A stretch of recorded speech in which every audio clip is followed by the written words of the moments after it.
She said, "I'm pregnant, but I want to keep my options open with Derek." I said, "Absolutely." Then I forwarded her text to her religious parents and Derek's pregnant wife. My phone exploded, with 30 missed calls in the next hour. I, 28 male, was eating leftover Chinese food when my girlfriend Amber, 26, sent me that text. We'd been together for 2 years, living together for 6 months. The full message read, "Hey babe, so I'm pregnant. Took 3 tests, but here's the thing.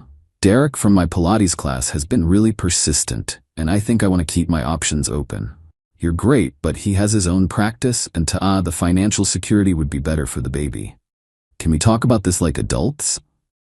I read it 3 times, put down my chopsticks, typed back, "Absolutely." Then I screenshot the message. "See Derek from her Pilates class?" I knew exactly who that was. Derek Morrison, the chiropractor who'd been sliding into Amber's DMs for months. The married Derek Morrison, whose wife Heather was 7 months pregnant with their second kid. I knew because Heather cut my hair. Small world, right? But that wasn't even the best part.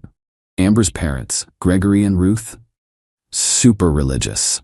Like, purity ring at 16, no dating until you're ready for marriage, religious. They thought Amber was still a virgin. She'd been telling them we slept in separate bedrooms, so I did what any reasonable person would do. I forwarded the screenshot to 1. Ruth with the message, "Thought you should see this." 2. Heather with, "This concerns your husband." 3. Derek with, "Your wife has been copied." Then I turned off my phone and finished my lo mein. Turned it back on an hour later. 30 missed calls, 73 texts, 15 WhatsApp messages. Even a LinkedIn notification. Who uses LinkedIn for drama? The first voicemail was from Amber. "What did you do? Call me back right now."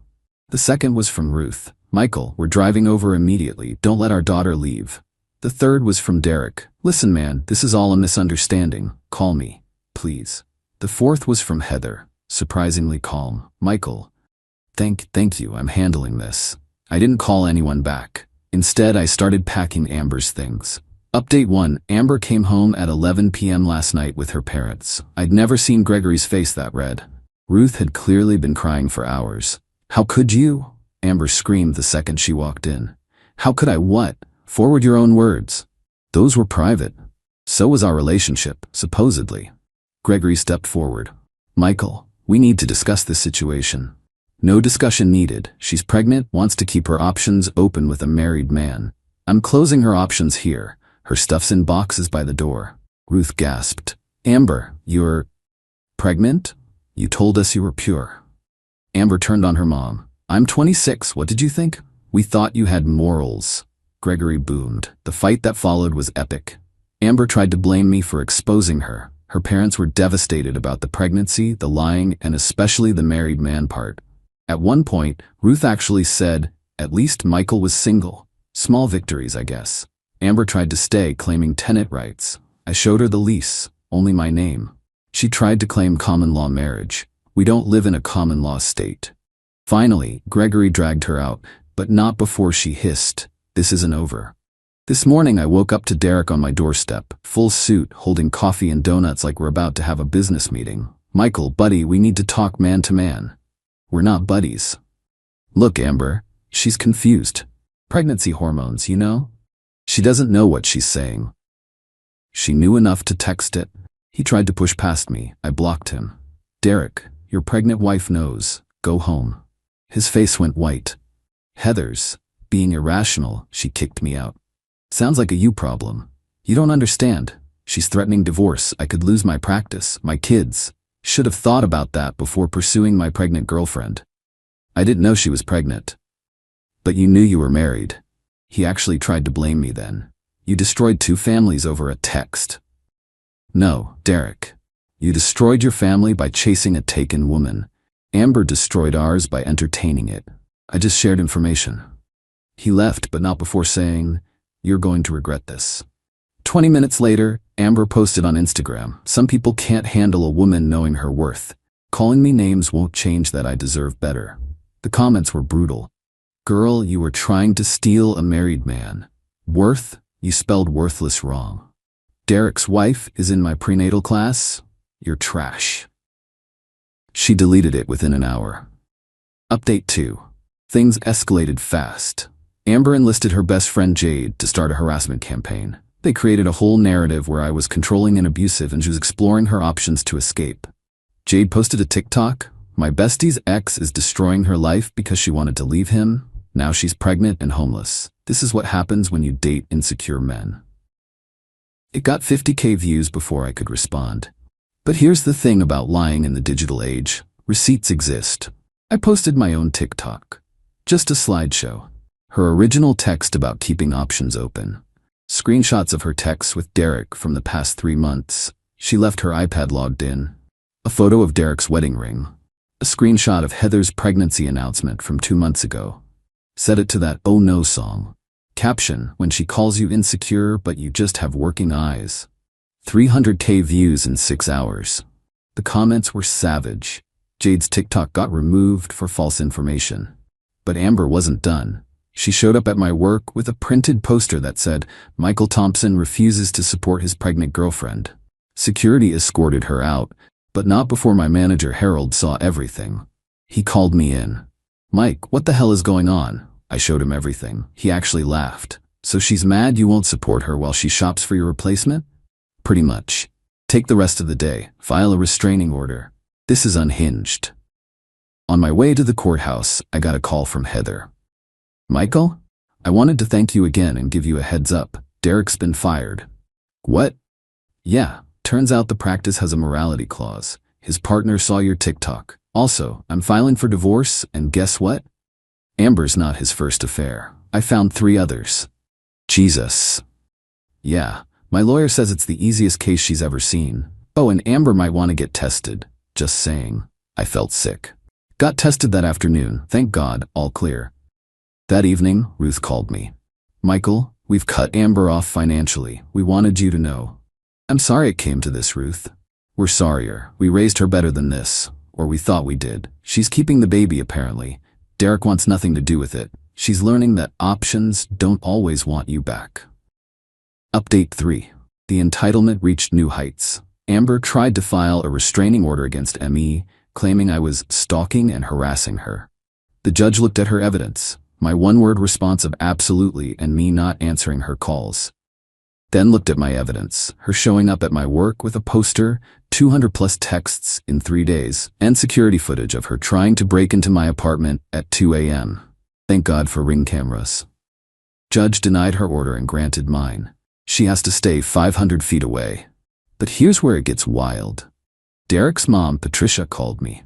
This 68-year-old woman had the nerve to ask me to convince Amber to get rid of the baby. Excuse me? If she has Derek's baby, it'll complicate his divorce. Heather will take everything. First, we don't even know if it's Derek's. Second, that's not my problem. You could convince her. She loved you. She loved my stability while screwing your married son. Pass. I'll pay you $10,000. Patricia, record this call if you want, but I'm not convincing anyone to do anything with their pregnancy. Goodbye. She called back 6 times. I didn't answer. Then Amber pulled her masterpiece. She started a GoFundMe. Single mother abandoned by partner and affair partner. Yes, she actually admitted to the affair in the title. The description was a work of fiction about how I manipulated her into thinking Derek wanted her, and then exposed her to ruin both relationships out of jealousy. Goal: $30,000 for pregnancy expenses and emotional trauma therapy. It raised $45, all from Jade. But the comments?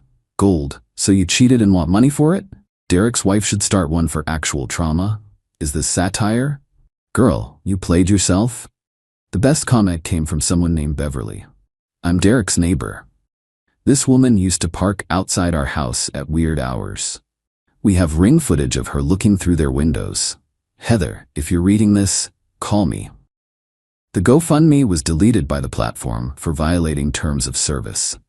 Update 4. Derek tried to reconcile with Heather. She documented the whole thing on Facebook, because apparently, everyone's lives are public now. He showed up with flowers, a Tiffany box, and his mom. Heather live-streamed it from her Ring doorbell. Baby, please, it was a mistake. Which one? Amber? Jessica? Tiffany? Or Karen? Those were just flings? Your son had flings while I'm carrying his child? Mom, stop helping. The divorce papers are filed. My lawyer will contact yours, but I love you. You loved Amber 2 weeks ago, according to her texts. That little tramp means nothing. And neither does your son to me anymore. Get off my porch. The stream had 10K viewers. Someone made it into a TikTok with the Curb Your Enthusiasm theme. It went viral. Meanwhile, Amber discovered she was actually not pregnant. The tests were false positives from fertility medication she'd been secretly taking to trap one of them. Her words to Jade in a text Jade screenshot and sent to me, guess their friendship had limits. She tried to spin this as me causing so much stress I lost the baby. I posted the screenshot of her admitting to the fertility drugs. Her response? She showed up at my gym. Michael, we need to talk. Restraining order, 500 feet. This is ridiculous. I'm not even pregnant. Cool. Still stay 500 feet away. The gym manager, Troy, walked over. Ma'am, you need to leave. This is a public place. It's a private business. You're trespassing. I'm calling the cops. She ran, but not before screaming, you ruined everything. Derek won't even talk to me. Someone filmed it. Another viral moment for the collection. Update 5. The legal consequences finally hit. Amber got arrested for violating the restraining order, the gym incident. Spent a night in jail. Gregory had to bail her out. But here's the kicker. Remember Beverly, Derek's neighbor? She had months of footage of Amber essentially stalking their house. Heather's lawyer submitted it all for the divorce. Derek, trying to save face, claimed Amber was obsessed, and he was trying to let her down easy. This pissed Amber off so much she released all their texts, including ones where Derek detailed exactly what he wanted to do to her while his wife was at prenatal appointments. Derek's divorce went from bad to catastrophic. Heather got the house, both cars, 70% of his practice, she'd helped fund it, full custody with supervised visits, alimony that made him cry in court, according to witnesses. Patricia tried to confront Heather outside the courthouse. Heather, 7 months pregnant and done, said loudly, your son destroyed our family for a woman who wasn't even pregnant. Raise him better next time. Someone filmed it, of course. The comments were brutal. Heather deserves the world. Derek's mom enabled this. Team Heather forever. Amber, seeing Derek was now broke and disgraced, tried to come back to me. She sent an email because I blocked everything else. Michael, I know I hurt you. I was confused and made terrible choices. Derek manipulated me with promises he never intended to keep. I see now that what we had was real. Can we start over? I'm in therapy now and working on myself. Love always, Amber. I forwarded it to my lawyer with, please add this to the harassment file. Final update. Here's where everyone ended up. Amber, living with her parents, who make her attend church counseling twice a week. She got a job at a call center because no one else would hire her after the viral videos. She tried to date again, but guys keep recognizing her as Options Girl from TikTok. Last week, someone saw her at Target and said, hey, aren't you the girl who faked a pregnancy? She abandoned her cart and left. Derek, living in a studio apartment, working at a chain massage place because no practice will hire him. Heather had their baby, a healthy girl. He gets supervised visits once a month. His Instagram bio now says rebuilding. From what, Derek? The ground? Patricia, banned from Heather's neighborhood after trying to see her granddaughter without permission. She posted on Facebook about father's rights and got roasted so hard she deactivated her account. Heather, thriving, started a TikTok about single motherhood and divorce recovery. 100K followers. She also started dating her lawyer's brother, a pediatrician who adores her kids. Derek found out through social media and had a meltdown at the massage place, got fired. Gregory and Ruth, in therapy themselves, trying to figure out where they went wrong. They sent me an apology card with a $50 Olive Garden gift card, which was weird but appreciated. Jade distanced herself from Amber after finding out about the fake pregnancy. Posted a Notes app apology about being manipulated by a narcissist. No one cared. As for me, I'm doing great. Started dating Lucia from my rock climbing group. She thinks the whole story is insane and says things like, at least my ex just stole my Netflix password. The apartment's peaceful now. No drama. No options. Just me, my gaming setup, and a girlfriend who actually wants to be with me. Oh, and Heather sent me a Starbucks gift card with a note. Thanks for having the balls to tell me. My daughter deserves better than lies. The best part? Last week I ran into Amber at a coffee shop. She was with her mom, who looked exhausted. Amber saw me, started to approach, then saw Lucia. The look on her face when she realized I'd moved on? Priceless. She texted from a new number that night. "I see you've replaced me. Hope you're happy." I replied, "Absolutely." Then blocked that number too. To everyone asking if I regret exposing everything? Hell no. When someone shows you who they are, someone who'd monkey branch to a married man with a pregnant wife while lying about being pregnant themselves, believe them. And then let everyone else know too. Thanks for following this absolute train wreck. I'm gonna go live my drama-free life. Edit. Stop asking for Amber's socials. Let her rebuild in peace. Edit 2. Yes, this is real. The fertility drugs causing false positives is actually a thing. Google it. Edit 3. Heather's doing an AMA next week about divorce and single motherhood. She's incredible.